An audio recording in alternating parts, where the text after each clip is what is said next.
자, 그 다음에 이제 성경 역사에 대해서 이제 실제로 들어가도록 하겠습니다. 여러분, 성경에 영감받았다는 이야기는 이제 많이 들어보셨을 거예요. 근데 이제 신학교나 그 목사라고 하는 사람들이 축자적으로 성경에 영감받았다 그러면은 일단은 인정을 해요. 그래, 영감받았어. 카톨릭에서도 인정을 해요. 축자적인 영감을. 웃기죠. 축자라는 말은 글자 그대로 하나하나 다 영감을 받았단 말이에요. 카톨릭도 그렇게 이야기를 해요. 어머, 저기 음녀인 카톨릭도 그렇게 말을 하나? 예, 그렇게 말을 해요. 자, 근데 문제는 뭐냐면요. 최초의 온본이라는 그 가정이 따라가는 거예요. 영감을 받았는데 어떤 성경이 영감을 받았느냐 이제 여기서부터 들어가는 거예요. 그래서 참 이게 그 미혹하는 영이 말은 그럴싸하게 이렇게 해요. 근데 하나하나 들어가 보면은 이제 달라요. 완전히 다르다는 걸 압니다, 여러분이. 이 사람들은 최초의 온본이라는 말을 써요. 그래서 최초의 온본만이 영감을 받았다 이렇게 말을 하는 거예요. 이런 사람들을 저희가 알렉산드리아 이단이라고 그래요. 우리나라는 99% 이상이 알렉산드리아 이단이에요. 자, 여러분, 이 알렉산드리아 이단이 뭐냐? 알렉산드리아? 이게 뭐죠? 이게 지명이에요, 지명. 알렉산드리아. 이집트의 그 지중해 쪽에 알렉산드리아라는 도시가 있어요. 그럼 왜 이 사람들을 알렉산드리아 이단이라고 하는가? 이들은 최초의 온본만이 하나님의 영감을 받았다고 주장하는 사람들인데, 이 도시는 알렉산더가 세운 도시예요. 정복 전쟁을 하면서. 그래서 알렉산드리아, 그럼 알렉산더의 여자 이름이거든요. 그래서 이렇게 도시를 세운 거예요. 가는 데마다. 그래서 이 알렉산더 이름을 딴 그 도시가 되게 많아요. 그 정복을 했을 때. 근데 여기에 그 당시에 어마어마한 세계적인 도서관이 있어요, 여기가. 그래서 뭐 학자라고 하는 사람, 철학자라고 하는 사람들이 여기에서 많은 연구를 했어요. 근데 예수님을 안 믿는 사람이에요.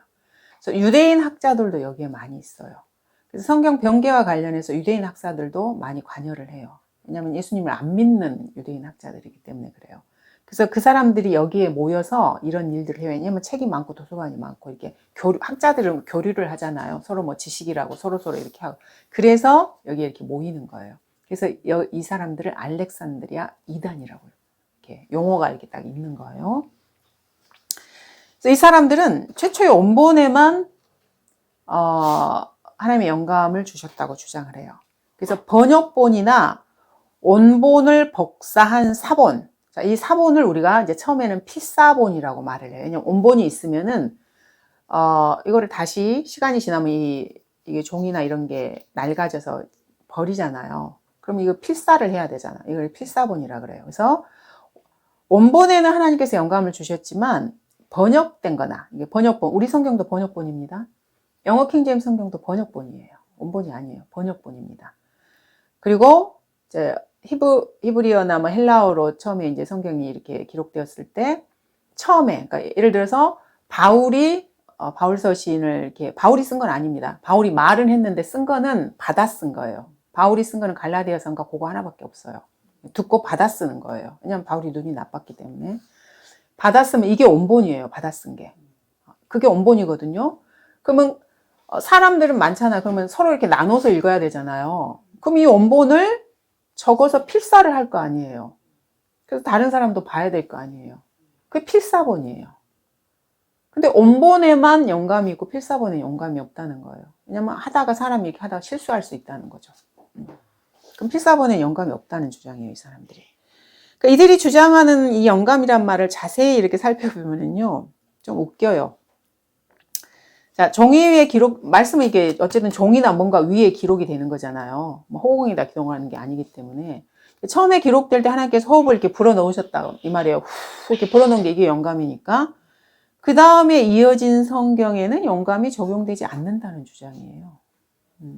웃기잖아요, 주장이 참. 그러면 최초의 원본은 바울이 기록을 했던, 뭐, 히브리 유대인들이 기록을 했던 간에 어쨌든 사람들이 쓰잖아요. 이 종이든지 뭐 파피루스든지 뭐든지 사람이 쓰면 이게 낡아지거든요, 물질이라고 하는 건. 그러면은 한 100년 지나면은 못 써요. 너덜너덜 해가지고. 우리도 보면 옛날 고문서들 이렇게 도서관에다 막 할 때 그 장갑 끼고 아주 조심조심 이렇게 하죠. 왜냐면 낡아지거든요, 시간이 지나면. 그럼 못 쓰는 거예요, 이게. 뭐, 사람이 보고, 또 보고, 또 보고, 또 보고, 이런 건 어떻게 되겠어요? 너덜너덜 해가지고요, 못 써요. 안 보는 것만 지금까지 보존이 되는 거고요. 사람들이 하도 쓰는 건 다 없어져 버려요. 한 100년 지나면 다시 이렇게 필사본만 돌아다니는 거예요. 원본은 없어요. 근데 그 다음에 이어지는 성경에는 하나님의 영감이 적용되지 않는다는 게 알렉산드리아 이단이에요. 웃기잖아요. 그러니까 최초의 원본은 기록된 다음에 100년 이내 몽땅 다 없어지는 거예요. 그래서 지금 이 시대에는요, 최초의 원본 같은 건 없어요. 있을 수 없어요, 그런 거는. 어떻게 있을 수가 있겠어요? 몇천 년이 지났는데. 말도 안 되는 소리지.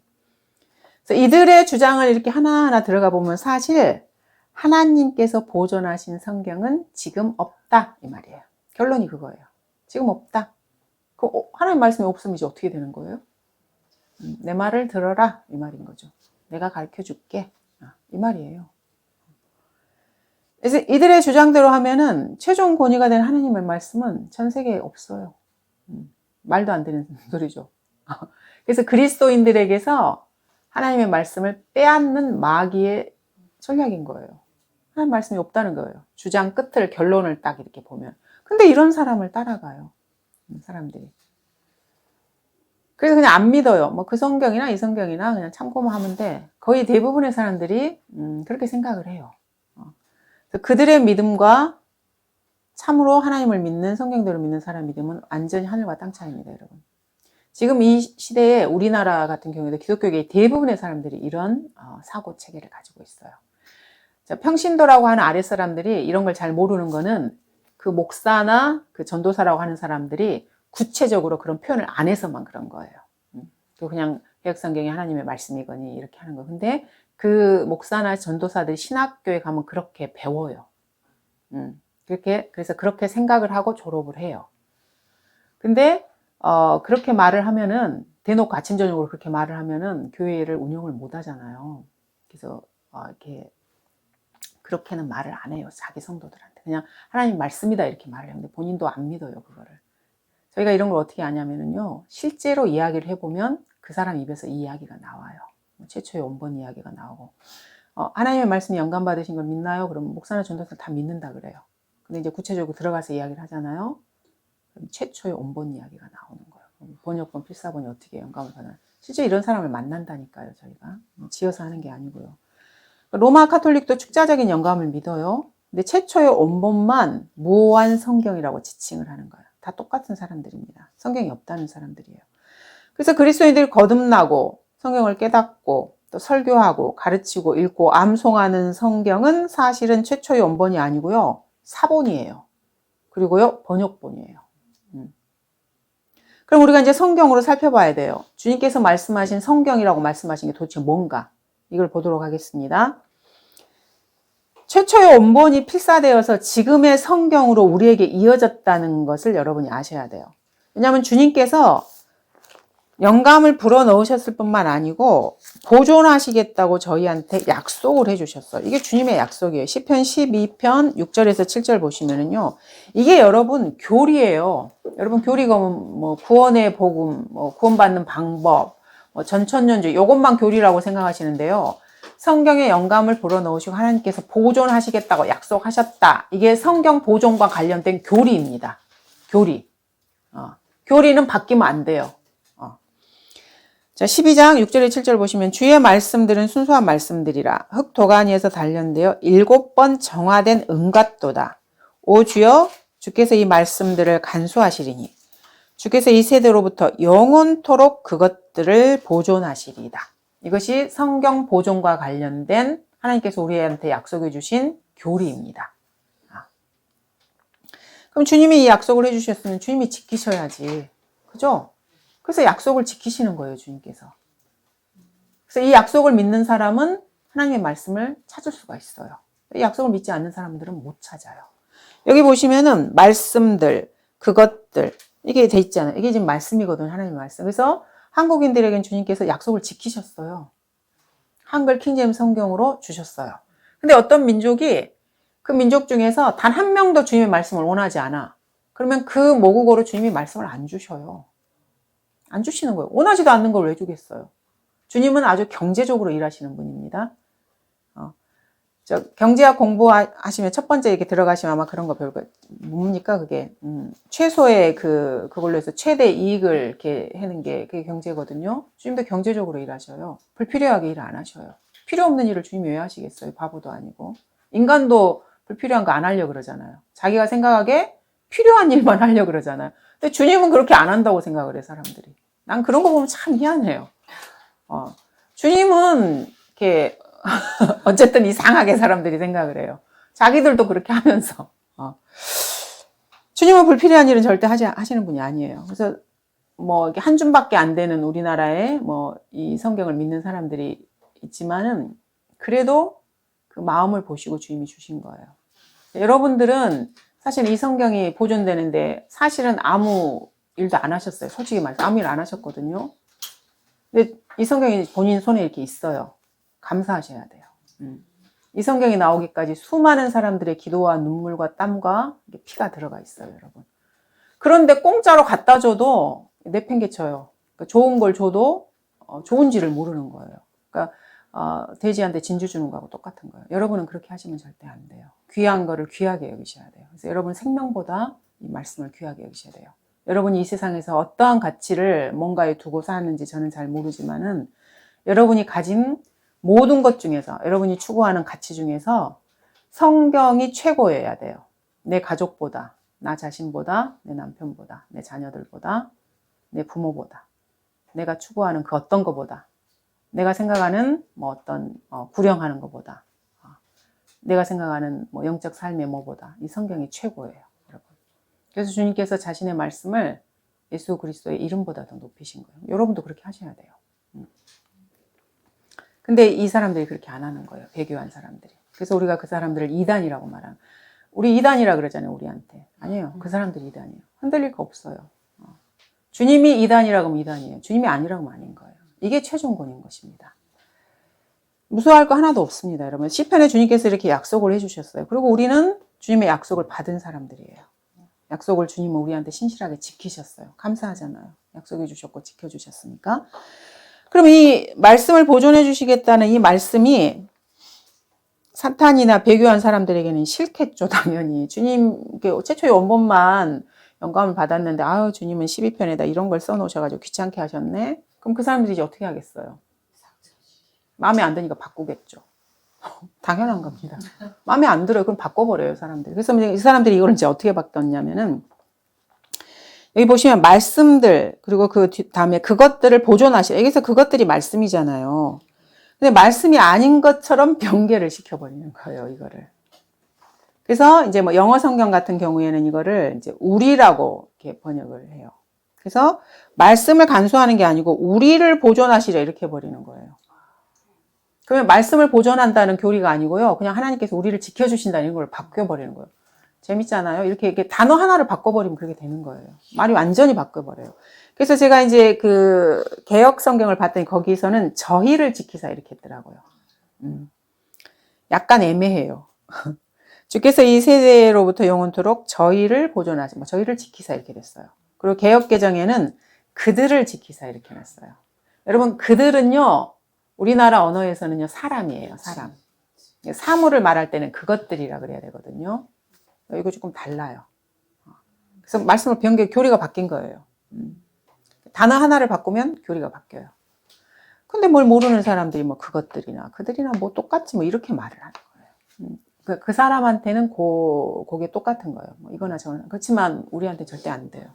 절대 바뀌면 안 되는 것입니다. 이 시대에 하나님께서 한국인들에게 주신 한글 킹제임 성경이 최초의 원본과 바울이 이렇게 처음에 썼을 때 모세가 처음에 이렇게 썼던 그것과 동일하게 무오하다. 오류가 없다.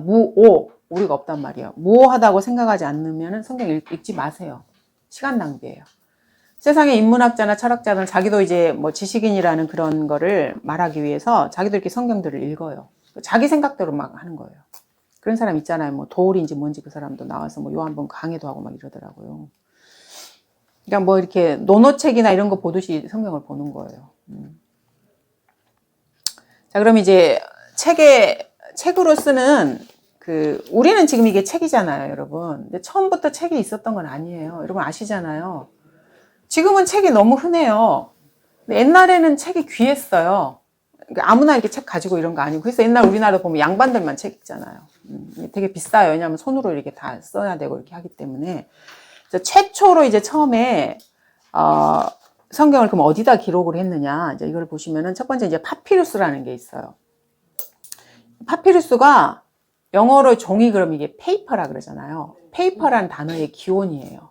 이 파피루스가 그 나일강이나 이런 데 보면 갈대 같은 거 있잖아요. 이 파피루스 그 식물이 있나 봐요. 그러니까 그거를 가지고 종이를 만드는 거예요. 우리나라도 그 한지 보시면 그 뭘로 만드나요? 어쨌든 그 나무가 아니고 뭐 갈대 비슷한 그런 걸로 그 줄기를 이렇게 해서 그걸 이렇게 펴가지고 말려서 어쨌든 그렇게 해서 종이를 만드는 거잖아요. 똑같아요. 파피루스라는 게 이제 이 페이퍼의 기원인데 나일강 유역에 풍부한 이게 갈대 일종이에요. 그래서 이 갈대의 섬유질을 이렇게 겹쳐서 종이로 만드는 거예요. 파피루스라는 게 있고요. 그 다음에 파치먼트라는 게 있어요. 근데 이 파치먼트는 종이가 아니고요. 동물의 가죽이에요. 그래서 이게 두루마리 보면 이렇게 많은 거 있잖아요. 이걸 두루마리라 그러잖아요. 이런 형태로 만드는 거예요. 그래서 양의 가죽으로 만들면 보통 이제 양피지라고 부르는 거예요. 염소나 다른 가죽으로도 만들어요. 가죽에다 쓰는 거기 때문에. 파치먼트가 있고요. 그 다음에 벨럼이라는 게 있어요. 이 벨럼은 가장 고급스러운 거예요. 그래서 영양 가죽으로 만드는 이 두루마리를 말해요. 그래서 가장 좋은 가죽으로 이렇게 만드는. 그러면 가장 좋은 건 당연히 비싸잖아요. 그럼 일반적으로 처음에 이런 걸 보급을 하려면 이렇게 비싼 데다 쓸까요? 아니요. 제일 싼 데다 해야지. 왜냐하면 보통 그리스도인들은 그게 돈 많은 사람들이 아니에요. 그냥 평범한 사람들이기 때문에. 그래서 보통 처음에 이렇게 할 때는 파피루스에다 기록을 해요. 이게 싸니까. 그리고 많이 이렇게 보급을 할 수 있으니까. 근데 벨럼이나 이런 데다 하는 사람들은 돈도 많고요. 종교 지도자하고요. 국가에서 이렇게 뭐 이렇게 대주고 이런 사람들이 벨럼에 이렇게 고급에다 이렇게 하는 거예요. 그렇게 해서 이런 것들을 이렇게 처음에는 이렇게 종이에다 이렇게 했던 것들을 이제 분량이 많으니 이렇게 모을 거 아니에요. 이렇게 해서 이거를 하나로 이렇게 모으는 게 코덱스라는 거예요. 코덱스가 책이에요, 책. 이걸 제본을 하는 거. 우리도 이렇게 낱장으로 이렇게 하다가 이게 분량이 많으면 제본 들어가잖아요. 그런 것처럼 제본을 하는 거예요. 그렇게 해서 그리스도인이 최초로 만든 발명품이 이 코덱스예요. 이 말은 무슨 말이냐면 책을 그리스도인이 만들었다는 말이에요. 예. 책으로 만들어. 이게 어떻게 달랑달랑 하나씩 이렇게 하다가 잃어버리면 안 되잖아요. 그리스도인들이 만든 발명품이 이 코덱스예요. 책이에요. 하나님 말씀을 보존하는 과정에서 이제 이런 것들이 있었던 거예요. 그럼 이 그리스도인들은 저희가 이제 사도행전에서 이 부분을 많이 봤습니다. 이제 아시는 분들은 많이 알 거예요. 그리스도인이라는 말이 사도행전에서 처음으로 이렇게 등장을 해요. 이제 그거는 이제 사도행전 11장이고 저희는 13장을 한번 볼게요. 사도행전 13장에 보시면 이것만 보고 마무리하도록 하겠습니다. 사도행전 13장에 보시면은 1절부터 보시면은 5절까지 한번 읽어볼게요. 당시 안티옥에 있는 교회에는 몇 명의 선지자들과 이게 안티옥이라는 말을 잘 기억하세요. 이게 이제 첫 번째 그리스도인들이 이제 예루살렘 말고 다른 데 교회에 모여서 선교사들이나 이렇게 파송하는 곳이에요.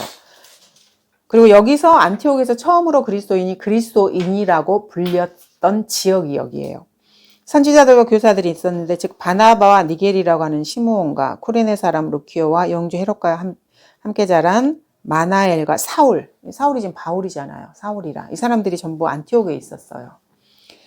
그들이 주를 섬기며 금식하고 있을 때 성령께서 말씀하시기를 내가 불러 시키는 일을 위하여 바나바와 사울을 내게 따로 구별해 놓으라 하시니라. 그러므로 그들이 금식하고 기도한 뒤에 그들에게 안수하여 떠나 보내니라. 즉 바나바와 사울을 선교사로 따로 떼어서 안수해서 파송을 보낸 교회가 안티옥 교회예요.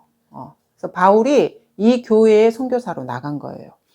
그리하여 그들은 성령의 보내심을 받아 셀루키아로 갔다가 거기에서 쿠프로를 향하여 배를 타고 가니라. 그리하여 이렇게 해서 쭉 이렇게 선교 사역을 하는데 여기가 안티옥인 거예요. 근데 여기가 시리아 안티옥이에요. 시리아 안티옥. 예.